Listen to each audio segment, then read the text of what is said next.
Of what God has done through Junction, I have fellowship. I have identity, accountability, abundant growth, purpose. I am challenged, Love. encouraged, Empowered. Where two or more join together, a junction is formed.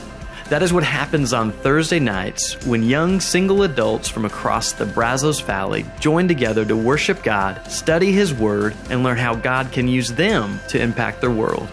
This isn't a new idea. God has always used His people from all different backgrounds to impact the world around them while transforming their very lives through His grace. God continues His work through Junction, where men and women are finding victory and freedom from long-standing struggles and realizing their identity and significance in the unshakable life given to us in Jesus Christ. Are we perfect? No. We come from a variety of backgrounds and carry a variety of struggles. At times, we all get distracted and stumble. But when those times arrive, it is vital to have a community of men and women reminding us of God's grace and encouraging us to live in pursuit of greater things. You are invited to be part of this community where you are welcomed, wanted, and known. I am welcomed, wanted, and known. Welcomed, wanted, and known. welcome, wanted, and known. I am welcomed, wanted, And known. Welcomed. Wanted, and known. I am welcomed, wanted, and known. Welcome to Junction. If this is your first Junction, welcome. If this is not your first Junction, welcome. And it's our last Junction of 2019. And I know, that's kind of how I feel about it as well. If I'm honest, I'm coming into the end of the year, I'm limping, man. I don't know about you guys, but I'm struggling. Energy, we've been burning the candle at every end possible, and I think it's kind of come back and gotten us a little bit, and so I was like, come on, Ty, come on. And so this evening, really, my hope and my desire is that you would get nothing of me and you would get a ton of Jesus, because my resources are so limited, but His are unlimited. And so I'm excited for this evening, even though our topic is a little heavy as we come into the Christmas season.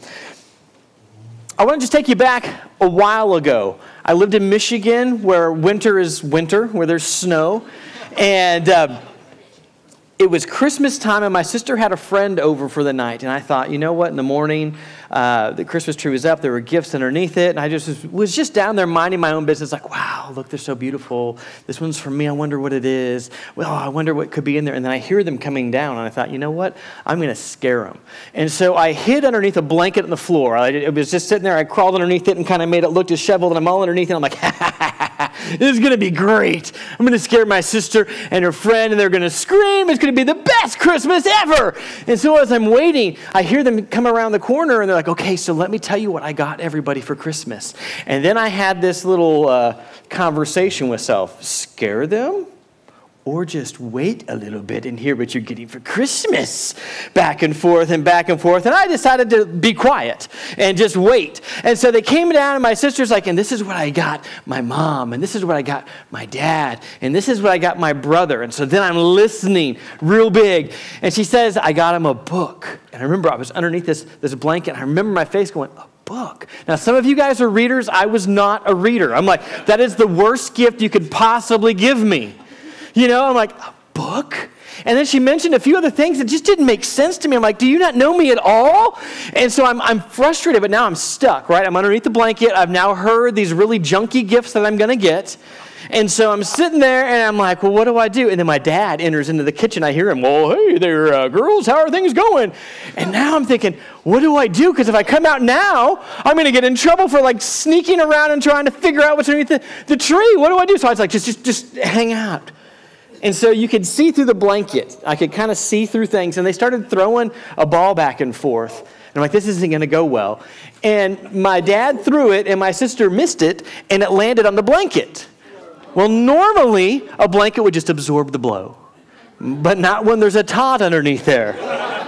It bounces off, and, well, what's going on? And so back comes the blanket. There's Todd. Hi, surprise, you know. And then my sister just was livid. She's like, I can't believe you would do that. And so she starts screaming, I'm taking back the He-Man. I'm taking back the Hot Wheels. I'm taking back. She just starts listing these things. I'm like, those are all things I wanted, you know. And so I was sitting there going, I thought you got me a book.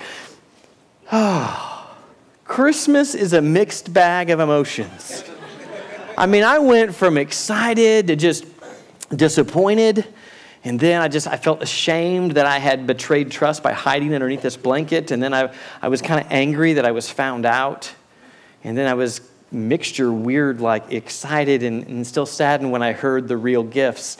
The following day, all my gifts from her they were just gone, and then a different box showed up. She was slick, though. She put them all in one big box, so it threw me off. It was all okay. But I just thinking about the holidays, and it's a mixed bag of emotions, right?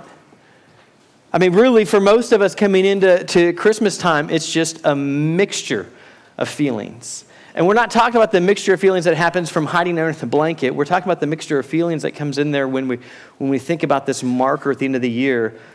We're tempted to think about personal failures. We're tempted to just bring up loved ones that have been lost. Ambitions that we had that we realized we didn't accomplish this year. And so we come into the season really, usually with a mixture of emotions. And let me tell you a little bit more what I'm trying to say, what I'm talking about. If you were to back up when I was in my 20s, I was Todd the Singleton, right? I was of the clan of the Singletons because I was single for my 20s. And that wasn't according to my script. Like, that was not what I thought. And Christmas was a particularly challenging time of the year for me to kind of balance things, because as I thought my life would always look like by like 25, for sure I'd be married by 27.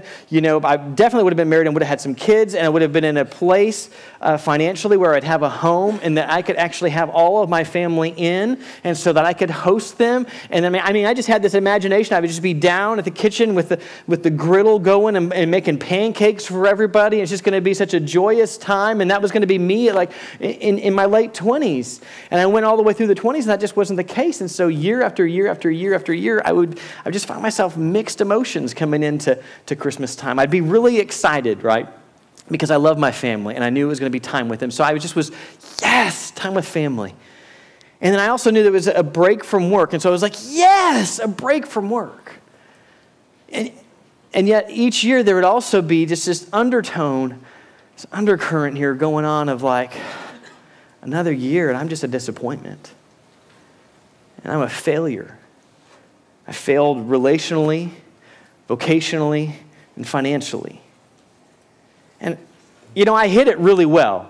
I did. I masked it really well where nobody really knew what was going on, but it was just hard to navigate. And I would guess that perhaps one or two of us in this room might be feeling that same way as you come into the holidays. And so what I want us to talk about tonight is basically hurts the holiday and hope.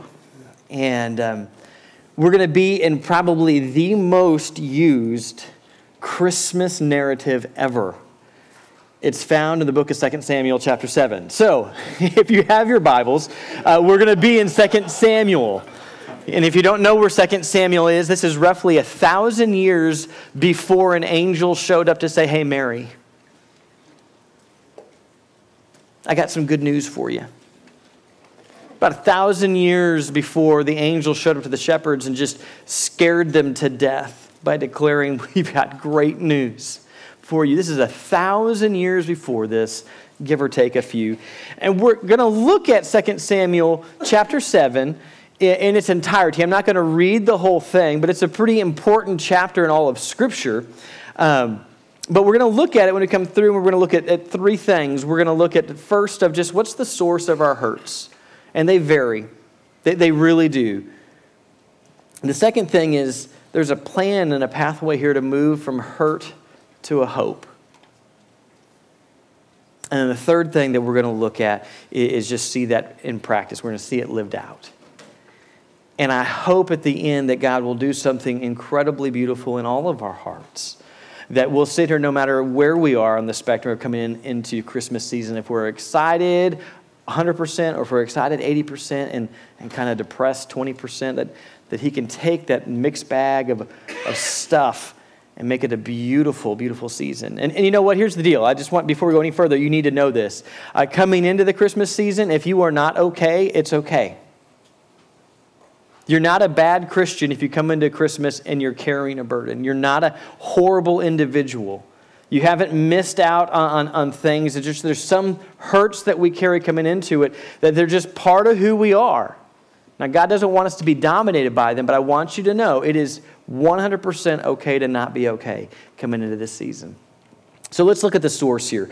Now, let me give you a background before we start reading here. This is going to involve David. And if you're not familiar with who David is, David, well, he's done a lot. David and the big giant pickle from VeggieTales, you know? David and Goliath.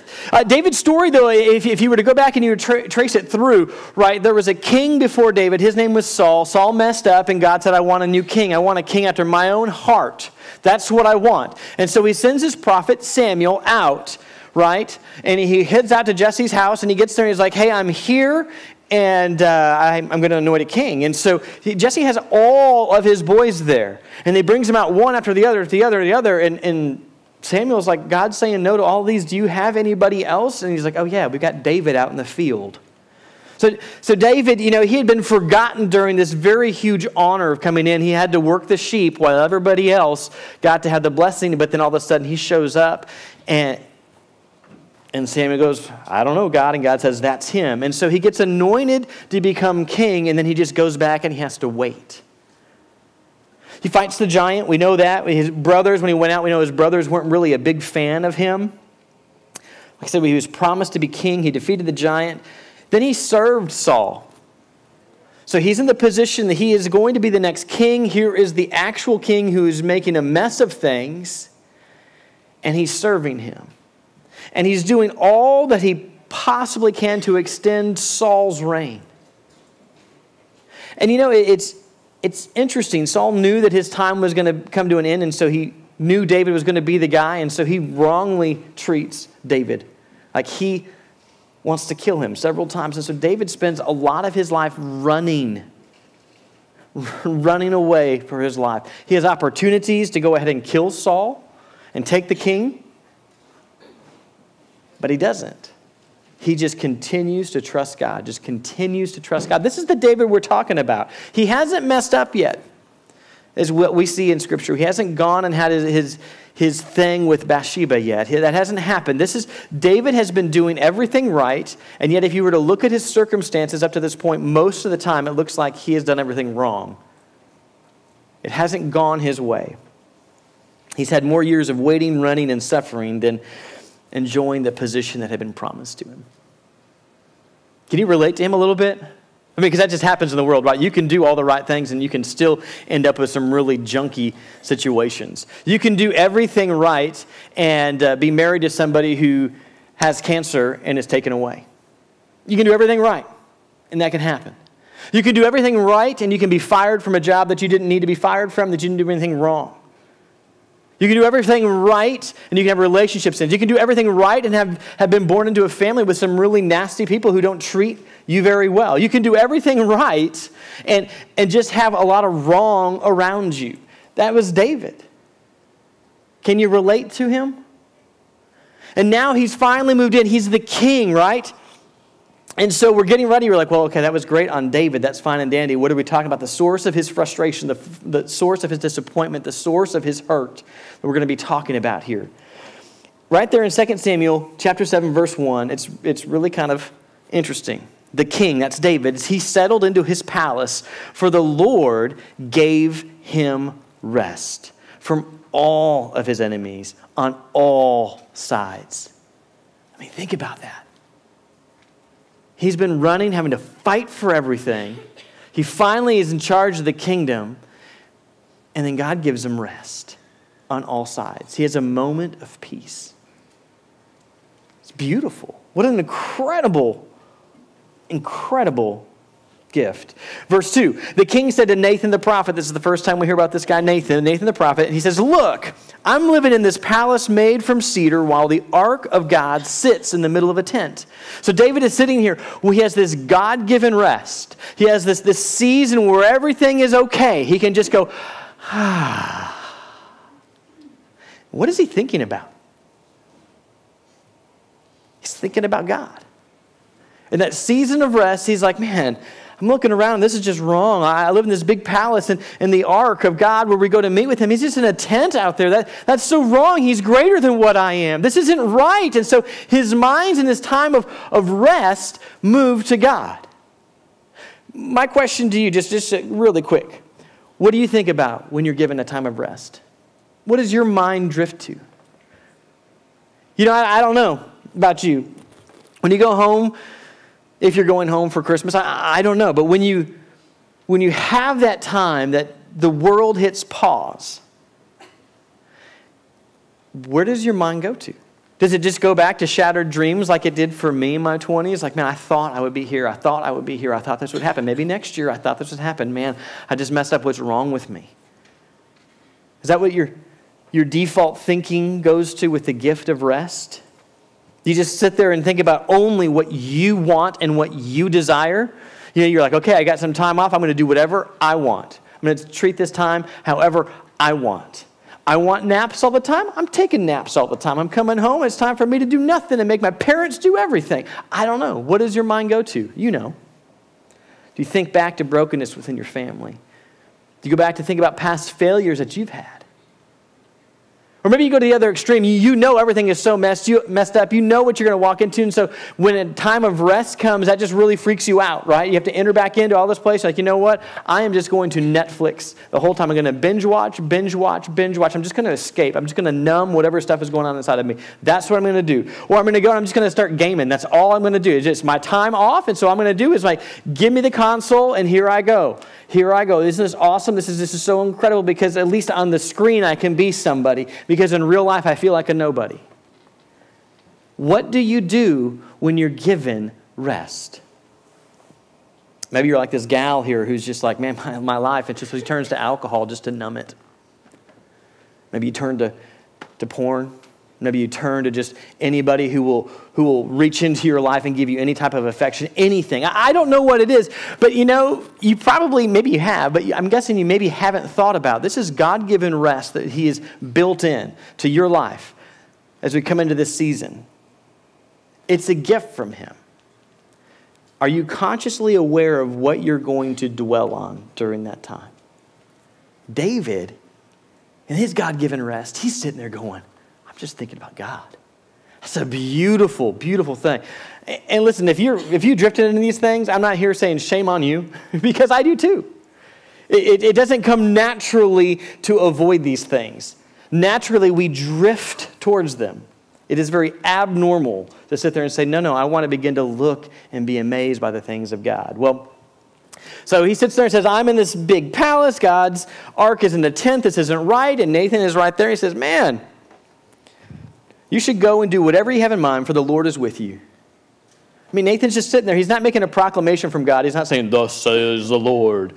He's just saying, David, look, I mean, you've got rest. You've never had as much rest. It's evident that you are God's chosen one. It is evident that God is with you. And so, man, just go for it. And so David is like, this is awesome. Then comes the disappointment. Here we go in 2 Samuel chapter 7, verses 4 through 7. That night the Lord told Nathan, go tell my servant David. Interesting. Go tell my servant. And don't go tell King David. Go tell my servant David. This is what the Lord says. Do you really intend to build a house for me to live in? I have not lived in a house from the time I brought the Israelites up from Egypt to the present day. Instead, I was traveling with them and living in a tent. Wherever I moved among all the Israelites, I did not say to any of its leaders whom I appointed to care for my people Israel, why have you not built me a house made from cedar? Never have I said that. So David has his great intention. He's sitting there. He has this God-given rest. He's got it. He's thinking about the things of God. He has his great intention, great plan. Yeah, I've got all this stuff. God's hanging out there. I got to go build for him this just great thing. Nathan says, "Ow, do it." He's like, "We're going to do this thing." And the next day, "Hey, David, it's Nathan. I got some news for you, bud." Can you imagine what David must be feeling like at this moment when he hears this news? Essentially what God is saying, he's saying this. He's saying, you know what, David, I never asked you to do this. Yeah, you want to go do this, and I'm not saying it's a bad thing or a good thing. I'm just saying I never asked you, David, to go do this. And so the pressure that maybe you're putting on yourself, the things that you're contemplating, I never, ever asked that of you. I asked you to be a man after my own heart. And it gets me thinking about a lot of the areas where I feel stress that eventually leads to disappointment or hurts in my life. And I wonder, man, is it rooted in something that he's never asked of you or me? You know, God never asked me to build a big ministry. I don't know what big ministry even means, but he didn't say, Todd, I want you to grow something huge. No, Todd, I want you to be faithful. If you're a table host, he didn't say, I want you at your table to create the best environment that everybody always wants to be a part of your get-togethers. And if you're not doing that, you're failing. God never asked you to do that. He asked you to be faithful with what's in front of you. So a lot of times we create this stress trying to do things to impress God that he never, ever asked us to do. He never asked me to be married by 25. Never once did he say, that's what I expect of you, Todd. And yet I put that pressure on myself. Never once did he ask me to run a company. Never once did he ask me to make everybody happy. I'm a people pleaser, and that's just in my nature, and I just run around. Never once did he ask me to do that. And never once did he ask me to fix everybody. That's in my nature too, man. If I meet you and there's brokenness, I want to just help, and I want to lead you into a place of health. That's what I want to do, but he didn't ask me to do that for every person that I ever meet. And so I put these burdens on, much like David, and God's saying, I never asked that of you. And so I just want us to think about that. You know, your areas of hurt, are they stemming from those areas of disappointment? Or are they stemming from places that God never asked you to do? What does he ask us to do? Really, it's pretty simple, right? Simply trust him. Image him. He's a God who loves those who are hurting, so we love those who are hurting. He's a God who serves, so we are people who serve. He's a God that races towards brokenness, so we race towards brokenness. He's a God who operates with wisdom, so we operate with wisdom. We are to image him in all things. You know, but there's other sources of hurt as well as we're coming in here, and I acknowledge this. Listen, there are other areas that's not hitting in David's story at this point in time. Other than unmet expectations. There are job losses that come through. There's a loss of a loved one. There's just betrayal. You have friends who prove themselves not to be friends. Sickness, family tensions, abuse, and our past failures. There's different things that we just heap that create hurt. And so as we're entering into kind of his pathway to move from hurt to hope, I want to tread lightly because I'm not sitting here trying to minimize any of the hurts that you guys may have. If you're hearing me just saying like, oh, just throw it up. No. It's okay to not be okay. But God wants to use even your hurts to move you towards worship. And I was thinking about this. You know, I've been through more hurts than just hiding underneath the Afghan blanket. You know that I was married before and my wife left me. That was the lowest season of my life. And I remember I could take you to the place in San Antonio. I could take you to the stoplight where all of a sudden part of me just started to return because it was a long process. It just really rocked me to my core. And what I found is even as I hit kind of rock bottom and started moving up out of things and was coming back to more of me, I leveled out.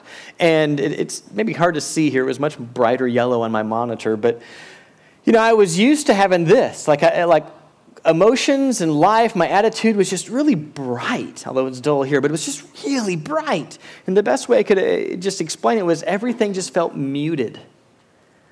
Like what would usually give me a level 10 response, I would sit there and it'd give me like a level 7 response. And my level 7 response is actually about on par with everybody else's level 10 because I'm kind of an easily excitable person. But I just knew that it was off. And so I spent some time in counseling just like, is this going to change? Or is this what I just expect from this point forward? And my point in sharing this with you, it wasn't necessarily a quick fix. It was a longer process that God continued to work in me to bring me out where I began to enjoy the abundance of life that he gave me. But I will tell you this, both in shorter hurts and those longer, deeper hurts, the principles that we're going to dive into here real quick were used and were helpful of moving me from a place of hurt to a place of hope and worship. So again, if you're here and you've got this massive thing, don't hear me minimizing that, because I'm not. Let's move forward here. Hurt to hope. If the clicker will click, there we go. Now he's going to give him a game plan here. It's really pretty amazing, and so we're going to walk through it quickly. The first thing is this. He wants us to embrace our position. You're like, well, what does that mean? Just bear with me here. So Nathan says, the thing you want to do, I never asked you to do it, you're not going to do it. Oh. That's just kind of, stinks to be you, David. However, he says this, now say this to my servant David. Now we're just going to stop right there. My servant David. That's his position. His position isn't to rule all things. His position is to be God's servant. And when we embrace our position of, I'm not in charge, but he is. I'm simply a steward of the resources he's given me. I'm simply a steward of the emotions he's given me. I'm simply a steward of the financial resources he's given me. I'm simply a steward of the time that he has given me. And I want to use those things as he would have me use it. That is my position. I am not the owner. If you're unfamiliar with that, go back to however many weeks it was when we talked about the difference between being an owner and being a steward, because there's a massive difference. And the reality is, he says, here it is, like you want to turn your hurting place into a place of hope, you need the first thing is understand you have to embrace your position. And it's not an owner. You are not in charge. God is. And there's freedom in that. I think about this. I said I'm a fixer of people. Like, that's just kind of my nature. And if left alone without any authority over me, my thing would be I would run towards anybody who's hurting. I would sit there. I was like, tell me your problems. And then I would sit there and I would counsel and I would ask questions and I would encourage and I would keep working and hopefully lead you to a place of wholeness and greatness. And I would celebrate with you all along the way. And even if you refuse to take steps of health, I would sit there and I'm so dysfunctional. I'd be like, oh, you don't want to get better, but you need to get better. You don't want to get better? Come, please, just get better, please. Just please get better. You don't want to get better? Please, just get better. And I would just make myself sick and exhausted trying to help people who don't even desire to get better. It's just a horrible place to be. And so one of the greatest things, for example here, understanding our position. At Grace Bible Church here, as a pastor, I have authority over me, the elders. And the elders say, hey, Todd, here's the deal. We hired you not to be a counselor. You're not a trained counselor. So you are not allowed to sit there and take on somebody and say, let me walk with you through every stage of this grief, through this hurt, and let me counsel you all the way. I can walk with you, but my job is not to be the counselor. They said, you're not trained to be that. We have resources, and so we can help you direct people to better trained, better qualified people. That's what your job is to do, is to get them to the right place. We've hired you to understand and help others understand God's word and apply it to their life, and that's where we want you to spend your time. Now, do I like it? Do I dislike it? It doesn't matter. When I accept and embrace that position, when I submit to the authority, there is freedom. There's freedom. And the same is true with God. In the middle of the hurt, if we can come back and understand, listen, you're in charge and I'm not. I don't understand all things, but you're in charge and I am not. It's really amazing what begins to happen. A little bit of hope starts creeping in. Next thing that happens here is he then encourages David, I want you to look at his work. I want you to look at God's work in your past. How do we see this? Roll right away. Say this now. Now, say this to my servant David. This is what the Lord of hosts says. I took you from the pasture and from the work as a shepherd to make you leader of my people. I was with you where you went. I defeated all of your enemies. Do you see this? Nathan's coming and saying, the thing you want to do, you can't do, and now you're hurt. Okay, and as you're hurt, what I want you to do, I want you to do this. I want you to stop and understand your position. He is king and he is Lord. You are not. Just understand. He's in charge. Second thing I want you to do, David, I want you to sit here and understand he has been with you all along the way. Look back. Spend some time not just reflecting on, I can't build the temple for him. It's not fair. I don't want you to do that. I want you to look back on who he is and how he has provided for you already. That's what I want you to do, David. It has this idea here. Oops. Let's see if that's fine. When disappointment or the hurts, when they happen, we have these options. We get to choose where we're going to dump it. Are we going to dump it here to the red bucket of destruction? Or we're going to dump it to the green bucket where there's life and hope? We get to choose. Well, what does that look like? Well, on the green side, we sit there and say, okay, well, we're going to look at what God has done. I'm willing, in the middle of this hurt, I'm going to just stop for a moment. I'm going to put a pin in it for just a moment. And I'm going to reflect back, God, you have been faithful. You have done these things for me. But what if you were to tilt towards the red bucket? Instead, you're going to go, well, look what happened to me. It didn't go as I hoped. I'm hurt, I'm wounded, and I'm just going to fixate on that time in and time out and time in and time out. Leave me alone. I'm in charge of where I'm going with my thoughts. I'm in charge of all things, and I'm going to only look at what I don't have and what I have lost and what you've taken away and how people have abused me and how people have mistreated me and all the things that I don't have. I'm going to only sit here and I'm going to look at this, and I'm going to choose to look at this. And we would say, that's insane. We would never do this, but can we be real? We probably do.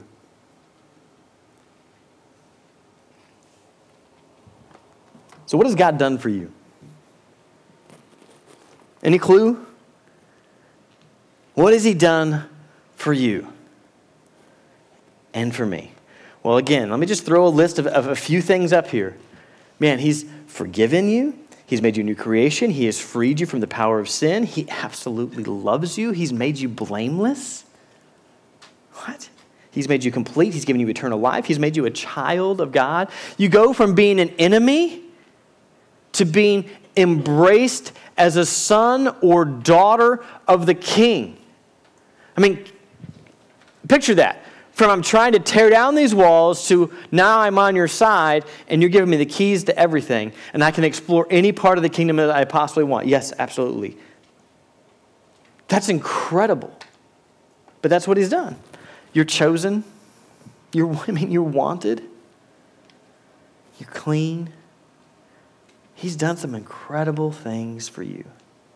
And so when hurts and disappointments happen, our temptation is to make that the focus of everything that we do.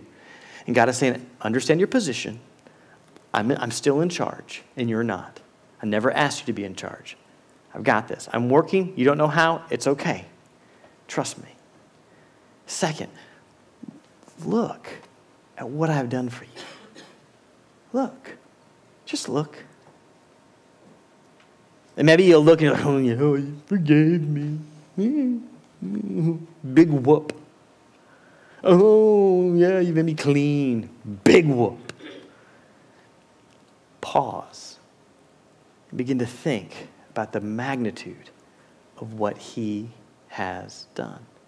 You'll look back and you'll start seeing past hurts that he has brought you through, that he's walked faithfully with you. And you say, oh, you were faithful. You did take me from the pasture where I was hanging with the sheep, and you moved me into an entirely different direction. Oh, you did. You did bring healing. When I thought that it was only going to be murky waters the rest of my life, you did eventually bring this healing that was beautiful. Wow. Man, I thought it was over. I thought there was no way that I would ever have the opportunity to be a father. I thought there's just no way. It's not going to happen. And then you would use eHarmony, of all things, to lead me to the most amazing woman in the entire world who's on the other side of the world. And with her come two incredible boys. That you get to be a father. Like, oh my goodness. Look at what you have done, God. And so in those times of desperation, you sit there and you're like, I have to almost kind of praise you because I begin to think about your faithfulness and how you've worked. And even though every party wants to hang on to their hurt, if I get my eyes off of myself and off of the hurt and onto Christ and what he has done for me and the ways that he has loved and supported and carried me through very difficult situations, that most of which never turned out how I wanted. But if I can do that, something weird starts stirring in me. Hope and worship. It's a beautiful, beautiful thing. But he doesn't stop there. He continues. He says, now I want you also to look at his promises for the future. It's truly incredible. Because he continues and God says, now listen, I will make you as famous as the great men of the earth. I will establish a place for my people Israel and settle them there. I will give you relief from all your enemies. The Lord declares to you that he himself will build a dynastic house for you. Your family, off of your offspring, there's going to come one who is going to reign forever. And he is going to make all things right through your line, David.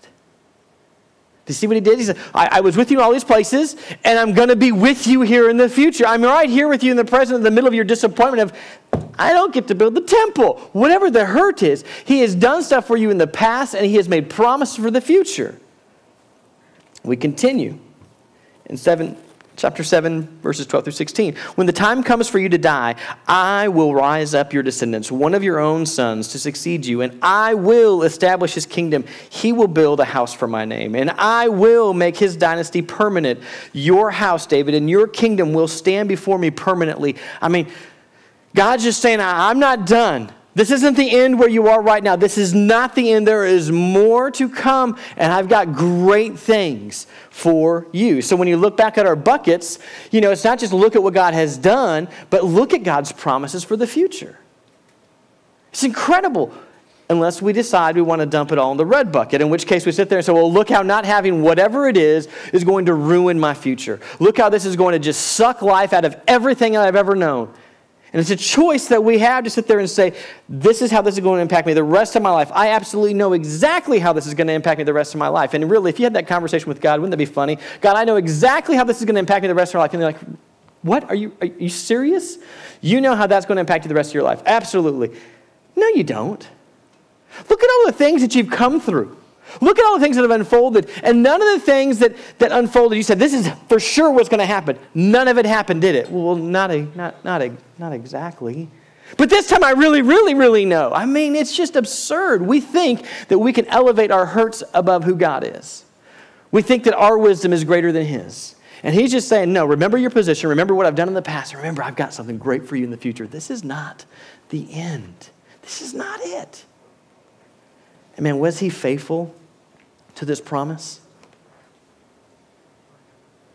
I mean, it's truly incredible, y'all. 1,000 years later, it's a long time to wait. 1,000 years, we run into these words from Luke chapter 1, actually. Angel shows up to Mary, says, listen, you're going to become pregnant and give birth to a son, and you will name him Jesus. He will be great, and he will be called the Son of the Most High. And the Lord God will give him the throne of his father David. And he will reign over the house of Jacob forever, and his kingdom will have no end. Incredibly faithful to his promises. Well, so what? What has God promised you? Just a few things. Your future is secure. If you know Christ, if you've stepped into we call it a saving relationship with Jesus. If you've stepped into a place and said, I can't fix my brokenness. I know that I'm broken. I don't function the way that I should function. And I hate myself. If I'm really all comes down to it, I keep trying to do all these things to make me even like myself, but I stink at it and everything I do has failed. I know that I'm broken. And I can't fix it. And then somebody, somehow, they bump into us and they tell us about this guy named Jesus who says he agrees with you that you are broken, but he says there is something that can be done. You can't, but he can, and he did. 2,000 years ago, he lived a perfect life. And the price to fix your brokenness was his life, and he joyfully and willingly gave that for you because he loves you that much. And all that he asks you to do is not try harder, not spend a lot of money. He doesn't ask you to try to just clean up your act and act like a good person. No, he says just believe and thank him for that gift. God, thank you that you sent your son and he died for me to fix my brokenness. I don't understand how that works, but you've said it, and I'm going to believe it. I'm going to trust you at your word, Lord. And you've told me that crazy things happen from that point on. So, Lord, I just want to keep my eyes on you and help me live in a way that's going to image you better, since that's how I'm designed to live. If that's you've come to a place where you've said yes to that gift that he has offered you, you need to know. You have a secure future. Nothing is moving your future. And your future is a lot further than just 100 years here on earth, if you're even given that. It is 100% secure. He's never going to leave you. Man, ponder that. No matter how rebellious, no matter just how hateful, how self-centered, how annoying you may be, He will never leave you. Ever. No matter how unfaithful you are, He will never leave you. That's incredible. And you know, the future is coming where there will be no more hurt. There will be no more tears. There will be no more fears. That's what He's promised. It's very interesting. So His plan is to move hurt to hope, is to say, oh, listen, okay, embrace your position, get your eyes off of self for just a brief moment. And as you get yourself off of self, if you just pause for a moment, look back at what I've done. I have been faithful. You can see I've loved you. You know I care for you. Look at our track record together. And now look forward. I've made these promises, and you know I'm faithful. I'm good for it. It's truly, truly a beautiful thing. It's kind of like driving in a car, right? Like if you're driving on the highway, like everybody goes 70, 75, or you're going 95, or however fast you're going down the road. Whatever it may be, when you look far ahead, things are very clear. When you look in your rearview mirror, you can still kind of see fairly clearly when you're looking back. But when you're trying to look, like right next to you, you're doing this, and it's just all crazy and all confusing, and you start getting car sick, and you want to vomit all over the place. And the same is true right now. If you're in a season of hurt, you need to understand it's just a season. It really is a season. And what God is trying to do is say, I know you hurt, and I want to sit in there with you in the middle of that hurt, but I don't want hurt to be your focus forever. What I want you to know is that I love you, and I can use even this somehow for my glory. Will you trust me? Look at my track record. Just look. Just put this down for just a moment and just look back. Do you remember when? Do you remember how? Do you remember this time when you thought there was no hope? Do you remember when I provided in the most unusual way here? Like, just look at these things. And isn't that's exciting, but also look ahead. This isn't the end. This is not the end of your story. There is more. And when we adapt these things, it moves us from this place of pain and hurt onto a place of worship. Again, I'm not saying it's overnight. But these are just some basic truths to move us as followers of Jesus onto a place of hope. Now, let's look really quickly at it played out. We've got to rejoin the scene here, okay? Because so far, all that we've read on the screen and what I've read for you in the text, that's all given to Nathan. And Nathan has just shown up, and he said, okay, David, let's recap. David has spent his time thinking about his rest time, thinking about God. He desires to build God a house. And he's initially told to do it. Like, yes! And then he's like, wait a second. No. Oh. But in the middle of that disappointment, remember your position. Remember to look back. Remember to look forward. Now you've got the setting, and you've got David. What is he going to do with this? A man after God's own heart. What does he do? Well, he embraces his position, our position. King David, he went in and sat before the Lord. He hears this. What does he do? Does he punch a hole in the wall? Does he throw a fit? It's not fair! He goes in and he just sits before the Lord. It's interesting when he prays, starting there in verses 18 through 29, 10 times he refers to himself. And it's the only way that he refers to himself is your servant, your servant, your servant, your servant. Who am I? Your servant. He embraces his position here.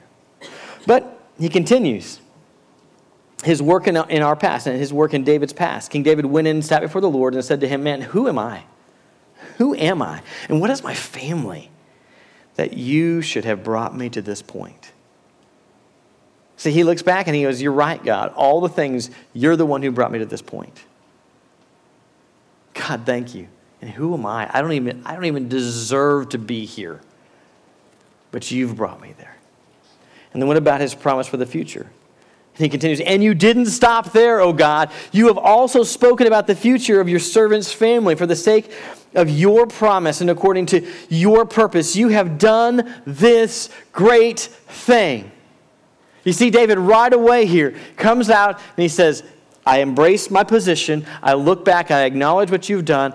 I'm amazed by it. I'm humbled by it. And oh, by the way, you've spoken about my future. That's insane and crazy, and I'm in. Awesome. You see David just grab a hold of this. And it's pretty interesting then, if you continue to read in the next chapter, David just goes crazy. He goes into all these different battles, and he gets all of this loot, right? And what does he do with all the loot? He sits there and says, this is all God's. And so he takes it and he says, it's not going to build me a house, it's going to build God a house. And that house, I know I'm not going to build. That's not my purpose. It's not my plan. It's not my place according to God. And so instead of whining and moaning about it, I'm going to come and bring it before the Lord. As a matter of fact, in 2 Chronicles chapter 28, David is talking to his son Solomon, and he basically says, listen to me, Solomon, my brothers and my people. I wanted to build a temple where the ark of the Lord's covenant could be placed as a footstool for our God. But you know what? He said no. But I have made the preparations for the building. All these treasures that I have, I didn't take them to me. I brought them out. I'm embracing what he has said. And I will live not like, oh, all I got to do is prepare for it. He lives in a way of, all I get to do is make preparations for it. Okay. It's not what I expected, but okay. God, you're good. I trust you. Let's go. So let's quick review. We ran through a lot of things. The band come up here. We're going to have a little bit of time of response here, but we looked a little bit at sources of hurts. They're all over the place. A lot of different sources of hurt and disappointments in our lives. We looked at the pathway given to embrace our position, his work in our past, his promises for our future. Spend some time. We're all coming into a season where we get to rest. Most of us. At least Christmas Day, when much of the world hits pause. What are you going to do with that time? How are you going to steward it? I'm not saying that the whole time you sit there and have to, well, I'm going to go ahead and going to memorize the book of Galatians. It's going to be wonderful. I'm going to just sit there and just read it and memorize it. And then if I get that done by noon, I'll go ahead and decide to teach myself Greek so I can learn it in Greek. And then I'll be super holy. I'm not saying that. But it's a season of coming into rest. As you're coming into just this, where things are different, what are you going to choose to do with that time? What are you going to choose to dwell on during that time? Because it's not natural. We have to train ourselves to begin to sit there and think on the things of God. But when we do, we find ourselves moving from a place of hurt to a place of hope. A little challenge for you here. I encourage you, just take some time. Take some time and just prayerfully identify the sources of your hurts. We all have them. Man, I'm really hung up on this. God, what's the source of that? Where's it coming from? Is it because you told me to do this, or is it because I said, that sounds good, I'll do it? And you said no. Then spend some intentional time sitting before God, man. Just embrace your position. Think about, reflect on his work in our past, in your past. And begin to think some on the promises he has for your future. Just spend some time thinking about the magnitude of what that is. And as you do, I encourage you over the holidays, share somebody. Share it with somebody. Don't share somebody. Here's somebody share. But share what you find with somebody. Maybe the thing that you're going to share with them is, can I just tell you a little bit? I never thought that I would come out of this area of my life, this season of my life, ever feeling like I could laugh again, and yet God has restored laughter. Can I tell you about it? Man, can I tell you about a place when I was just totally desperate and I had no way out and it was amazing. Somehow God provided. Can I just share that with you? Or maybe the story is, you know what? Can I share with you? I've had these problems that repeat themselves over and over and over and over and over again. And man, for the last 25 years of my life, I've blamed everybody else. It's never been me. It's been everybody else. But as I've spent some time with the Lord, what he's revealed is that it's me. That I have a whole lot of selfishness in there. I'm demanding my own ways. And this stinks because I'm the problem. But can I tell you the rest of the beauty? He still loves me. And he desires to produce life in these same situations that used to be death. And I don't understand why, but it amazes me. Can I just tell you about how awesome this God is? That he would take the time and the space and the capacity to work with me, to bring to the surface the areas where I have been all about me. Isn't he a great God? And they'll just look at you like you're a freak. And you can say, that's fine. You can look at me however you want. But isn't it cool? Watch this space, because there's going to be changes that he's going to be bringing about.